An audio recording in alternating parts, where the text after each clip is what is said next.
we have asked this question to parents all over the world.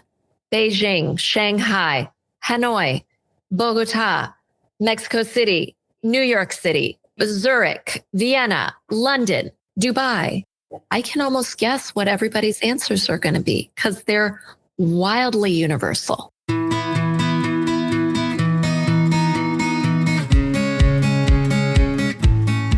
You're listening to the Blue Skies Leadership Podcast, featuring discussions with international school leaders about the future of education.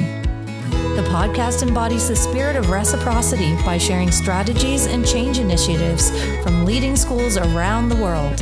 Here are your hosts, Dan Kerr and Daniel Mendes. Happy 2025, Dan. I know, I can't believe it. 2025, that's crazy. Quarter century.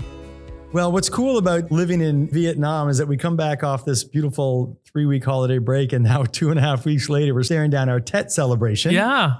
I'm curious, did you break the bank over the holiday, or do you have something left for a Tet holiday coming up? We're close to breaking the bank, but actually my brother-in-law is coming from Colorado to Bangkok, and Nice. We've been to Bangkok many times, but he's just always wanted to go to Bangkok. And so we're going to meet him there, and we're just going to do the traditional Bangkok to Chiang Mai to Phuket. We're going to show him all that Thailand has to offer, and it never gets dull. You know what I mean? There's always something new or something different. So we're looking forward to it. How about you? Super fun. Yeah, so we are going to stay relatively local. We're going to head up to Hoi An and Da Nang. And the thing about Hoi An is that it's a textile capital of Vietnam, and there's opportunities for us to grab our favorite shirts and our favorite pants and get something made, duplicated. But you have a great story that you told me the other day about glass. You know, we're beachcombers, but we're also sea glass hunters. We were in the beach in Da Nang probably about 15 years ago when the kids were young. And we found this unbelievable beach that was littered with colorful, gorgeous sea glass. And we grabbed a few pieces and made a decision to go back the following morning. And of course, there was a storm that came in that night, and we went back, and the tide went out, and there was nothing left. So it's been 15 years. So we're heading back to find some more sea glass. So I'll be sure to bring some back to show you when we finish it up. Awesome. Great to hear. Yeah, thanks. We're excited to speak with Homa Tavangar, a renowned expert in culture, innovation, leadership, global citizenship, diversity, equity, belonging, and inclusion. That was a long list, wasn't it? Yeah, for over 3 decades, Homa has dedicated her career to empowering individuals and organizations to work with purpose and to make a difference. She collaborates with various organizations, from Fortune 500 corporations to public, international, and independent K-12 schools worldwide. Homa is also a prolific author, having penned the acclaimed book, Growing Up Global, Raising Children to be at Home in the World, and Global Kids, and contributed to several other publications on global education. Homa's passion for fostering positive change led her to co-found the Big Questions Institute with Will Richardson, a platform dedicated to guiding educators through the complexities of modern education.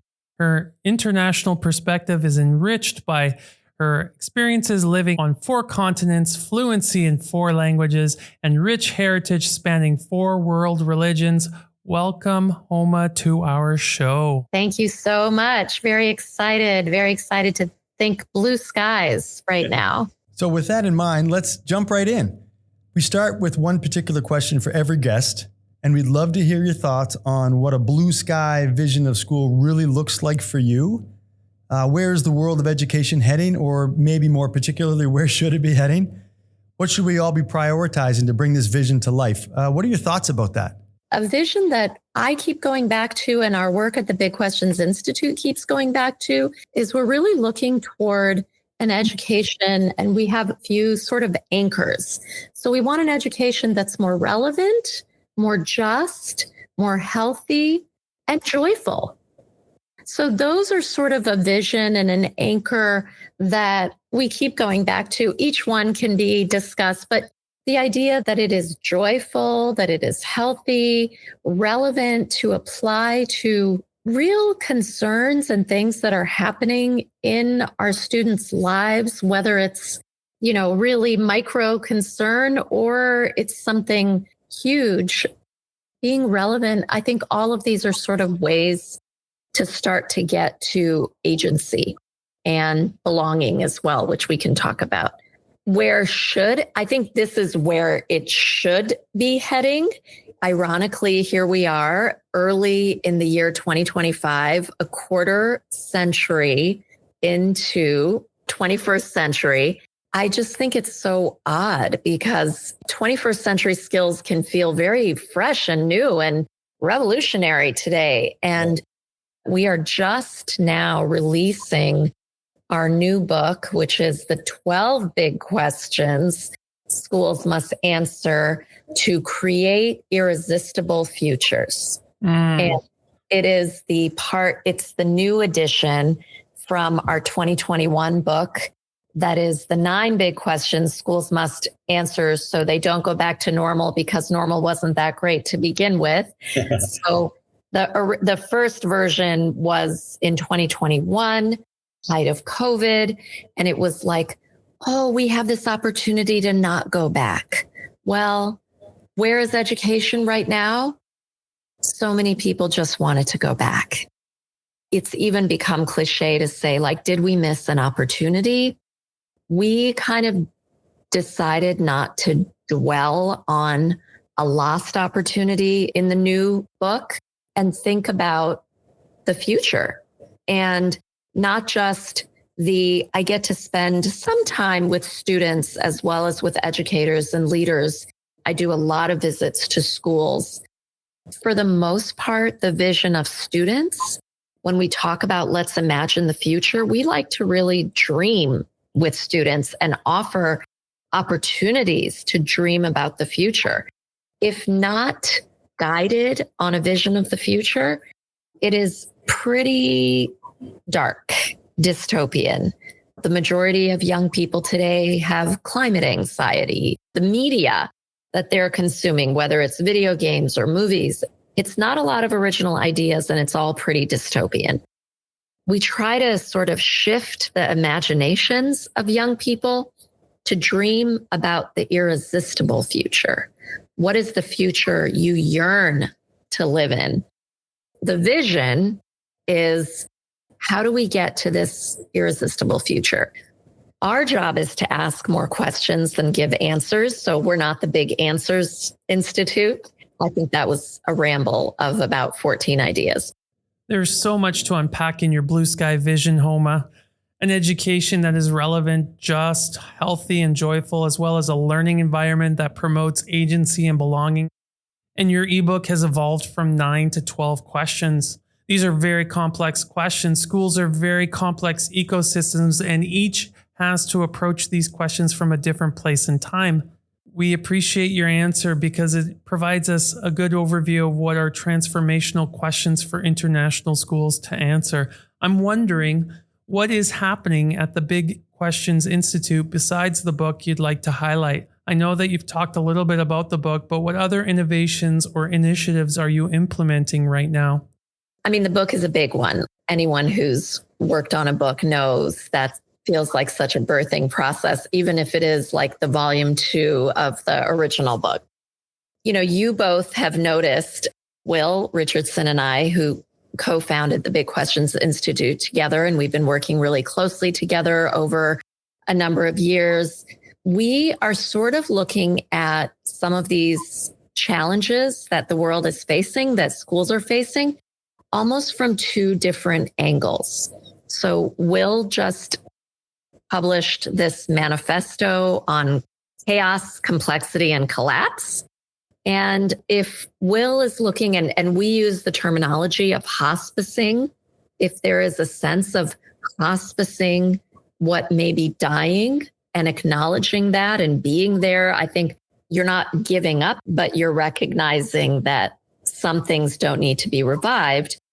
The flip side of that is birthing and building. And so I would say my angle on the Big Questions Institute has been a lot more accompanying leaders. That's been a big focus that I've had over the last couple years.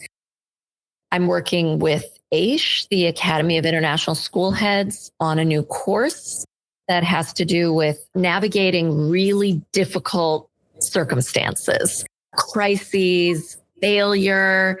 And that's been a sort of personally fascinating topic to me, is really leaning into none of us can pretend like we're not going to fail at something. That's ridiculous, right? So Right. if we just let go of shame and this fear of failure, how do we learn into it? What questions do we need to be asking? And even like failing in public, failing out loud, that seems to be one of the ultimate leadership capacities. A lot of my work lately has been on sort of what are the new leadership capacities, dispositions, skills that I don't think any of us learned in university, grad school. It's not on anybody's job description, but that's the stuff that is coming up all the time. And it's also the stuff that's making people not want to return to their jobs. I recognize that educators are the most wonderful people, and we need to be there for each other and have each other's backs. I hope that between the 12 big questions, and I didn't mention what the 3 new questions are. That's a new thing. 3 questions that were not in the 9 questions are, what is your story? So the idea that the lens of storytelling is a way of sense making. Everything we do in our schools tells a story. That's really vital navigating into the future. The next question is about success. What is success? So definitions of success or data and markers on success, ways that your school may be evaluated, may not really be what you think is best for your students. And so that's a hard confrontation. So we just want school communities to just explore these ideas of success. And that's a great way to partner with parents, which is another personal, strong interest of mine. I come to this work first as a parent. I had a lens of parenting was my first book that I wrote, and the way that I got into global citizenship and global education. And then the third question is, what is your legacy? And that really looks at how might we be good ancestors? And so the work that we do in our schools is you're impacting generations, and people will remember marquee or even tiny experience at their school that stays with them. So we're all creating legacy, and we want to push back and think about not only ensuring that we have a portrait of a good graduate, but a portrait of a good ancestor, and think about what are the ancestors. But those 3 questions, we're really excited about where schools can take those questions. And by the way, as I'm sort of plugging this new book, we're really conscious about giving it away. Anyone can download it for free. And maybe you can include a link on the show notes. We don't want to make people buy this book. We want them to just dive into the questions. And if we can be helpful in another way, great. But for starters, just go download the book and see what you think. That shouldn't cost you anything. Well, listen, I certainly love that spirit of reciprocity. Daniel and I have both founded this podcast with the idea in mind of sharing some great stuff that's happening around the world. So thank you for that. I have to say that when I listen to you speak, there's such a sense of optimism and hope and joy that comes out of you. And that leads really nicely into my next question. If you're thinking about blue sky visions and all the sort of new initiatives and innovations that are currently taking hold across the globe, Homa, do you feel a sense of optimism that the traditional education system that we've known for so long is finally leaving us behind? I think we're finally moving past that, or are we just getting started? Like, where are you with that sense of optimism? I think I sort of have a complicated relationship with the word optimism. I definitely feel hope. Okay. And I love the idea from Mariam Kaba that hope is a discipline and it's anchored in action. It's not empty optimism, but it's really hope that is a discipline. Do I feel optimistic that the innovations in education are taking hold? I don't see it as so linear. If you study social movements, if you study how lasting change, organic growth.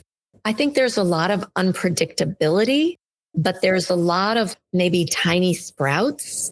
I don't know that I see a whole trend. In fact, I think schools wanted to go back after COVID or after whatever the disruption was. It's been really hard. And I think we are learning a lot of powerful lessons that have to do with community building, relationship, mutual support. I think there are topics of like really profound respect towards students, towards parents as partners that most schools probably still need to learn. I think it's sort of, I'm tempered in that. If we're being honest, international schools are places of a lot of privilege. And where there's privilege, it's really hard to give up and to stop certain practices or change toward a new direction because people are paying for you based on the legacy practice. It's going to be interesting to see, like literally Los Angeles is burning. What is going to grow out of the ashes? You have a lot of innovative people. It's deeply devastating, catastrophic, horrible. I have personally people who are very close to me who've lost everything. While I'm seeing that, I am reading and hearing about the most incredible support and love that they are really tangibly experiencing amidst the loss. I feel like that, as horrible as it is, could that be the seed to some breakthrough?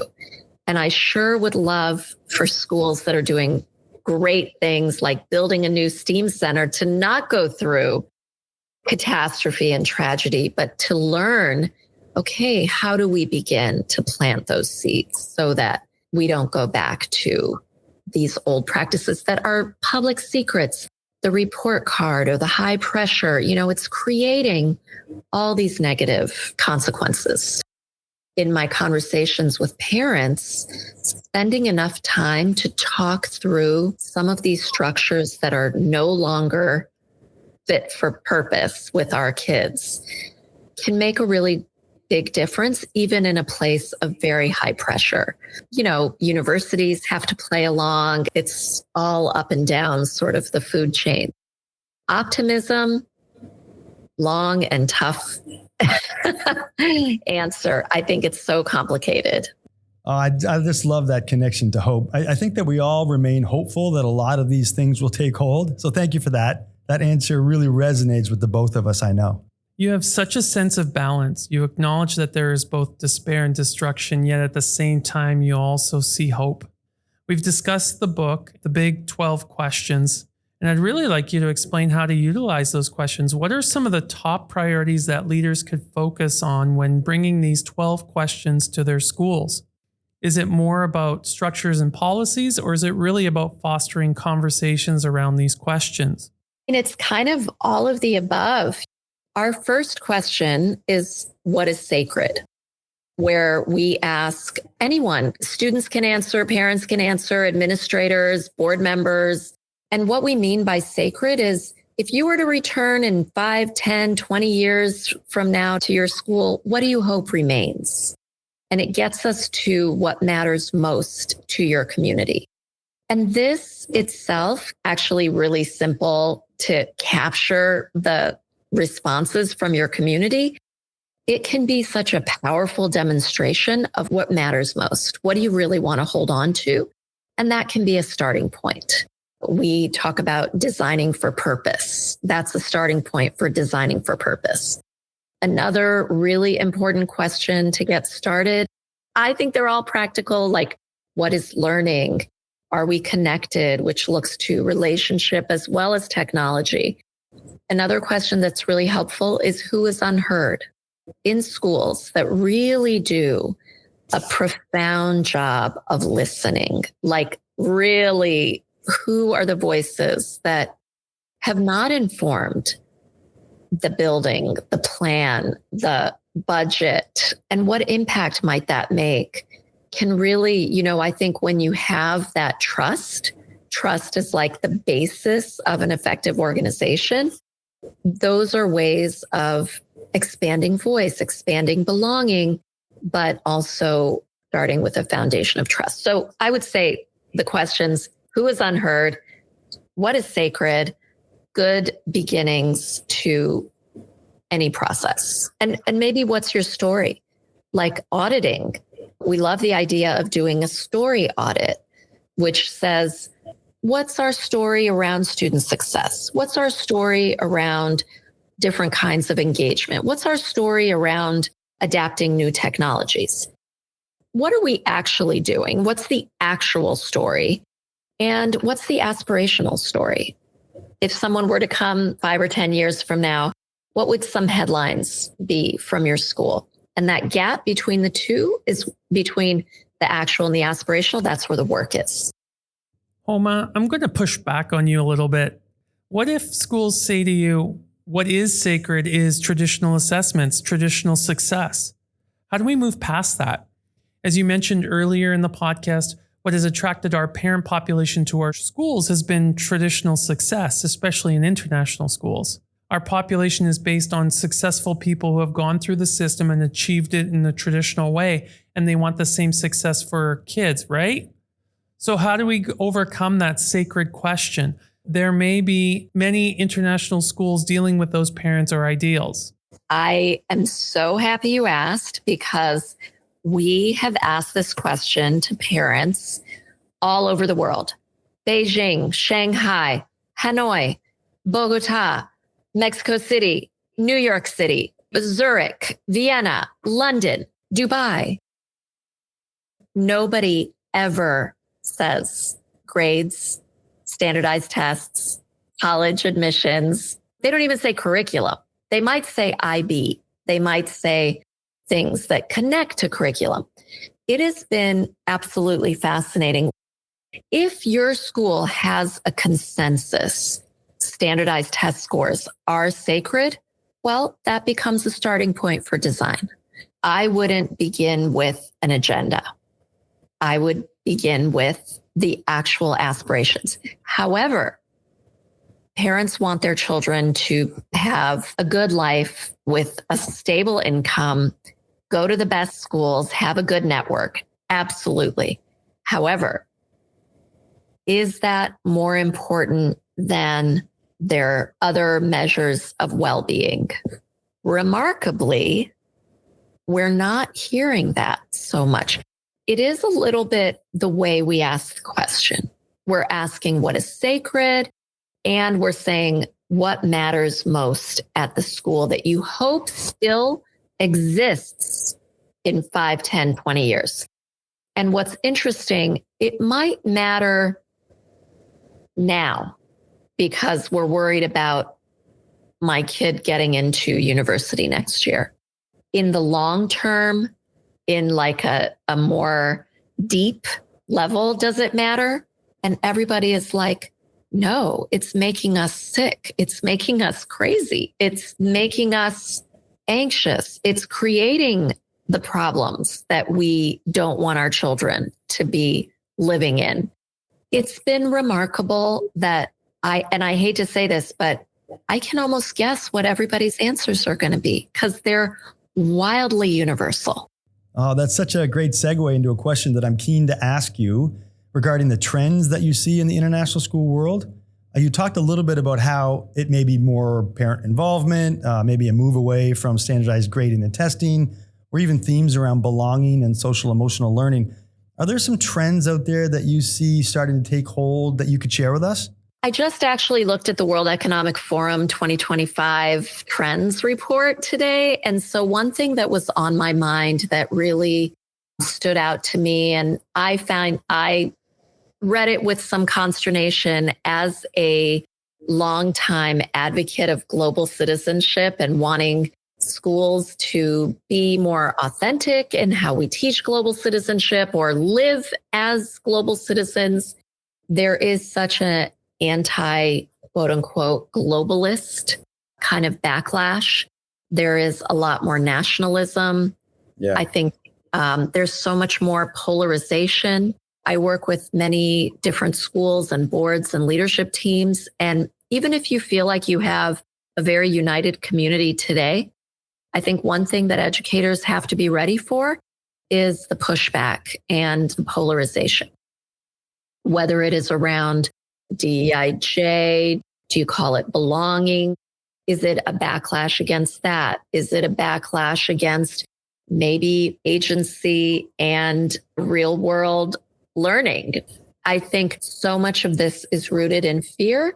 So much is rooted in the concerns that are not going to be jobs left for our kids. The polarization, the being able to manage and navigate and diffuse polarization is a huge trend and need. And this dropping of global citizenship as a learning priority and a skill priority in that trends report, I think reflects that. By the way, along with that, multilingualism really dropped. And I think that may be because people think AIs can do the translation and speak the language, whereas interpretation and many other aspects of human communication, AI is getting really good at it. But I sure hope that students are going to be able to maintain those skills. Those aren't the nice trends that I want to point out. Those are ones that I'm seeing very widespread, and they're concerning. Related to that is the erosion of a lot of international schools used to be sort of founded on principles of the UN Charter, the rights of the child, those sort of, again, internationalist. And I think there's a growing trend that those aren't that important to people. And I worry about what the consequence of that might be. On a recent episode with Jane Larson from Council of International Schools, Jane advocated that every student should have an international education. What do you see in your work with international schools? You mentioned that currently the big picture theme is reductionary in nature, but what are you seeing in international schools addressing equity and inclusion? I think international schools ensuring kids have a high quality education for the students that can go to their schools. I think that's different from regardless of their background. I think that equity conversation is a whole other and really important equity conversation. This conversation today, I think that there is kind of, maybe it's a healthy pushback. I think in 2020, there was this sudden pivot without sort of thinking about the local reality and culture at the international school, the long-time staff who've really put years of their own sweat equity into ensuring the school, and many other factors. And maybe we almost by default took this sort of colonialist approach to plans for belonging that were not authentic to the local environment. And so something that's been very meaningful and important to me, coming out of a background of working on cultural competence and global citizenship, and myself coming from a family of immigrants, and we have many refugees in our family, and we have many different kind of identity markers that on the surface, it's not obvious, various things that I'm always sensitive to or looking out for. Honestly, especially because I think I have an accent privilege that will come through on the podcast. So I wasn't born in the United States. English is not my first language, but we moved to the US when I was very, very young. Exploring belongingness from a much wider lens, I think it's a beautiful opportunity for international schools, and especially international schools. If there's a backlash against internationalism or global thinking around the world, international schools may be the bastion holding on to that. And I think there's so much value trying to take these different topics away from their silos is really important. When you look at trends, when you look at belongingness, when you look at learning priorities, where's the Venn diagram where these overlap? and people find their own connection to the topic is really important. Not imposing it in what I was starting to say, colonial way would be imposing it from a North American perspective onto, say, a Vietnamese reality. That's kind of the opposite of what the priorities around belonging and equity inclusion should really be looking at. I think we've had growing pains in many international schools around this topic. Homa, thank you. There's so much to think about, and our listeners, so much for them to reflect on.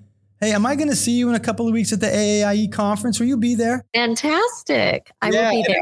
And so my question is, with the book rollout and some conference presentations, like what does the next 6 months look like for you? Are you all over the world? Oh, yes. I am very happily all over the world. I am, very excited. I'll be going to conferences like AAIE. I'll be at the National Association of Independent Schools in the U.S., presenting at their Head Summit and some of their other segments of their annual conference. I'll be at ECIS in Stuttgart, Germany in the spring. I'll be in Taipei American School.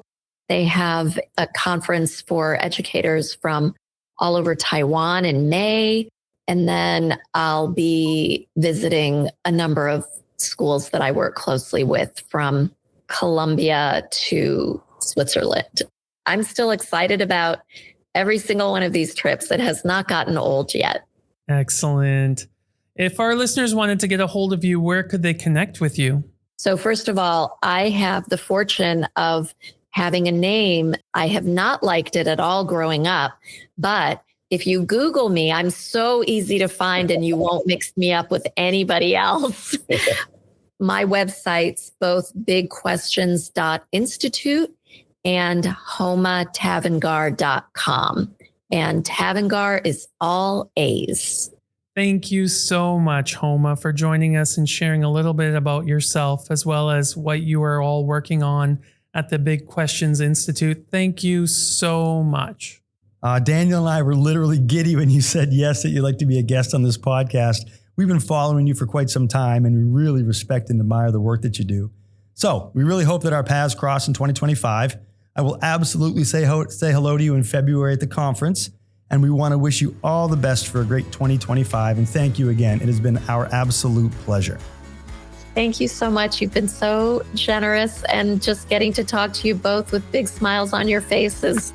Very encouraging and just wonderful. So I really appreciate that. Bye, Homa. Bye, Homa. Thanks so much. Thank you for listening to the Blue Skies Leadership Podcast. Do you know a specific leader who would be a great guest? Fill out all the details at blueskiesleadership.com.